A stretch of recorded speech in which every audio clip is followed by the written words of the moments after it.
Jeep's African Store for African foods and seasoning, African wares and beautiful fabrics and shoes. Jeep's African Store for group uniforms and headgear for any events. Jeep's African Store for the latest movies and musical video from Africa or sending money to your loved ones. Visit Jeep's African Store, 301 West Poker Road, Suite 102, Plano, Texas, 75023. Telephone 469-229-0040 or 214-797-6189. Jeep's African Store, one stop for all African needs. Introducing Pinnacle Health Services for quality, compassionate care. At Pinnacle Health Services, we provide care without any discrimination in the comfort of your home. We provide necessary education and proper training on the physician's plan of treatment. At Pinnacle Health Services, team effort is the bedrock of our care.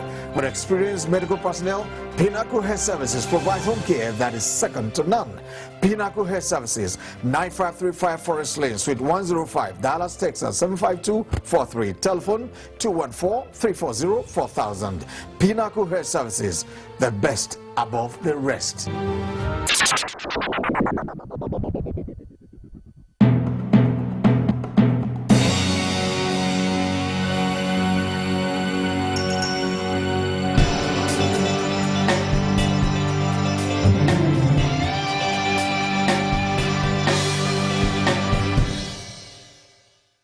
Distinguished guests and speakers, attendees, Assalamu alaikum, shalom, hello, and a very warm welcome to all of you.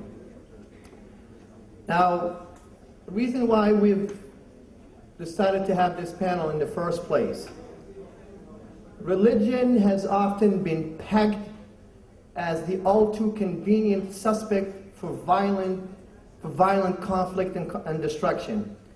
Yet, very little is told about the role played by faith-based initiatives in promoting peace and cohesion. In fact, faith communities are almost always the only ones on the scene left picking up the pieces from all the destruction and the carnage left behind by wars and incited by hateful discourse. This panel discussion will deal with the peacemaking capacities of individuals and faith-based organizations by focusing on objectives, methods, and best proven practices of interfaith dialogue. This panel features presentations on interfaith dialogue as a tool to achieve common causes. Resources for interfaith dialogue from the Abrahamic traditions are clearly represented on this panel. Each presentation will serve as a starting point for a hearty discussion or hearty discussions animated at the end by this lively audience, which I'm sure will bring an even richer insights to our exchange that we have in here. However, before I give the floor to my panelists, let me say something about interfaith dialogue. As theorized and practiced by our organization, MACA, in the Boston area, people have often asked us, why do you even get into this interfaith dialogues and these sessions, a series of interfaith dialogue?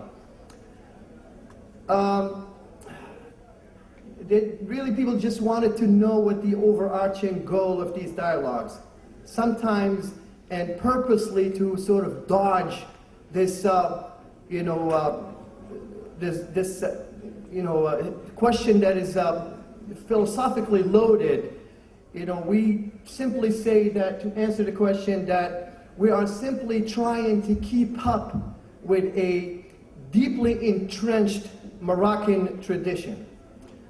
So now I'm actually going to give the floor to one of my panelists. To start, I'm going to go to my right to Mr. Jack Rysenko, and in the interest of time, I would like him to introduce himself and say it in his own words. Mr. Jack Rysenko, you have the floor. Thank you very much. I'm honored to be here with you today. I'd like to thank the organizing committee and Dr. Kamal Udreri, who was especially did a lot of work, I know, for the conference here. I, in many ways, am like you, many of you, who are foreigners living in America, belonging to a minority community, minority beliefs. I also, for the last 17 years, have lived in Casablanca, Morocco, as an American, a minority community with minority beliefs. So I would like to address you as brothers and sisters today. I think not only because the commonalities of our faith, but because of the commonalities of our experience that we have lived. I'd like to take just a second to explain, because I know it may not be evident to some of you.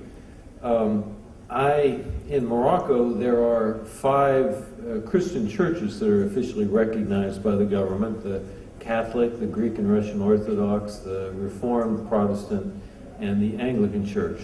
And I'm not a licensed minister or a member of the clergy, but in our tradition, there is a type of an election or choosing of elders and people that represent the community. And probably because of the length of time that I have been in Morocco, I'm a bit of a unique commodity.